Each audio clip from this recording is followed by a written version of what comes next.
नमस्कार, आखिर न्यूज़ 24 नजर हर खबर पर। तो 27 सितंबर माता का दूसरा दिन और माता ब्रह्मचारिणी की पूजा आज की जाएगी। ब्रह्मचारिणी कौन है?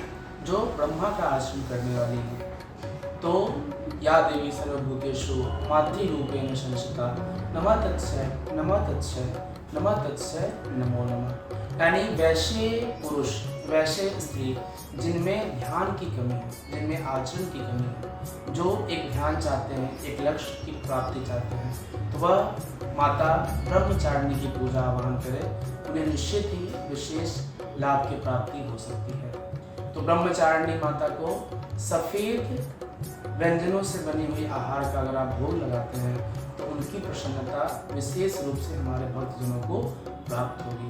तो कोई भी सफ़ेद आहार माता को भोग में आप लगाएं और माता ब्रह्मचारिणी की कृपा और अनुशंसा आप प्राप्त करें। दधात नाम कर पदमाभ्यम अक्षमाला कमंडलु देवी प्रसीदतु मयि ब्रह्मचारिण्य उत्तमाम। माता ब्रह्मचारिणी की आज दूसरी पूजा है। तो माँ दुर्गा की 9 शक्तियों का दूसरा स्वरूप ब्रह्मचारिणी का है। यहाँ ब्रह्मा शब्द का अर्थ तपस्या है।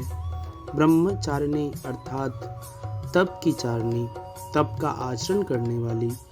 कहा भी है वेदस्त्वम तपो ब्रह्मा, वेद तत्व और तप।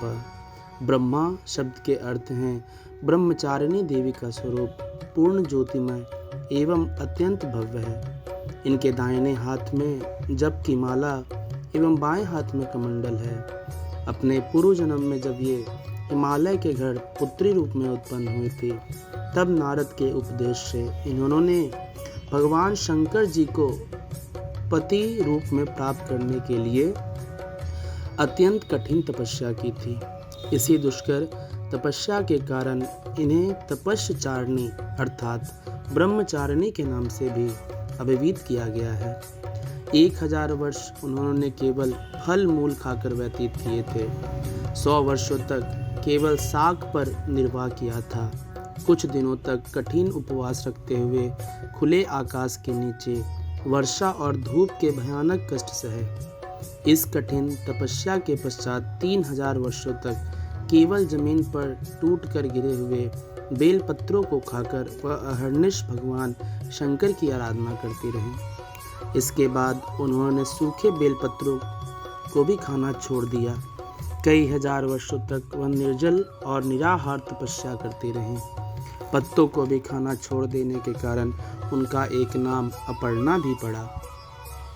कई हजार वर्षों की इस कठिन तपस्या के कारण ब्रह्मचारिणी देवी का वह पूर्व जन्म का शरीर एकदम छिन्न हो उठा। वह अत्यंत ही कृष्टकाय हो गई थी। उनकी यह दशा देखकर उनकी माता मैना अत्यंत दुखी हो उठी।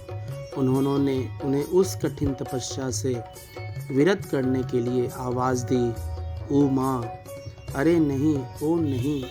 तब से देवी ब्रह्मचारिणी का पूर्व जन्म का एक नाम उमा भी पड़ गया था। उनकी इस तपस्या से तीनों लोकों में हाहाकार मच गया। देवता, ऋषि, सिद्धगण, मुनि सभी ब्रह्मचारिणी देवी के इस तपस्या अभिभूतपूर्व पुण्यकृत बताते हुए उनकी सराहना करने लगे। अंत में पितामह ब्रह्मा जी ने आकाशवाणी के द्वारा उन्हें संबोधित करते हुए प्रसन्न स्वरों में कहा कि हे देवी, आज तक किसी ने ऐसी कठोर तपस्या नहीं की थी। ऐसी तपस्या तुम्ही से संभव है। तुम्हारे इस अलौकिक कृत्य की चतुर्दिक सराहना हो रही है। तुम्हारी मनोकामना सर्वतोभावेन परिपूर्ण होगी।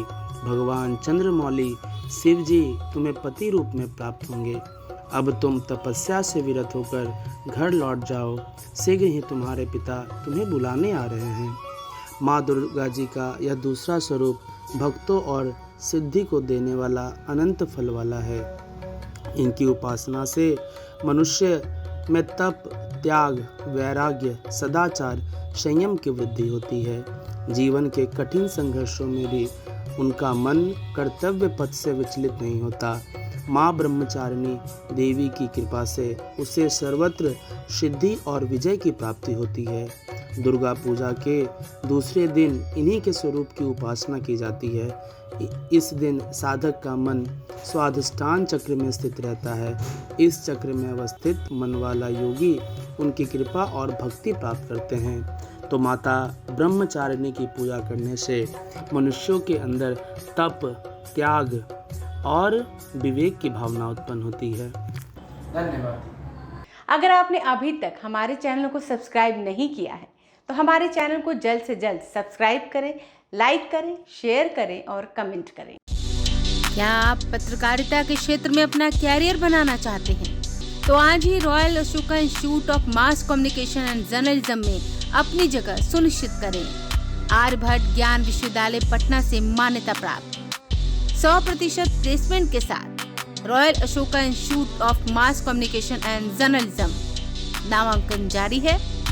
हमारा पता है DS/16 गायत्री मंदिर के समीप, कंकड़ बाग, पटना 8,20,000। आप हमें संपर्क भी कर सकते हैं।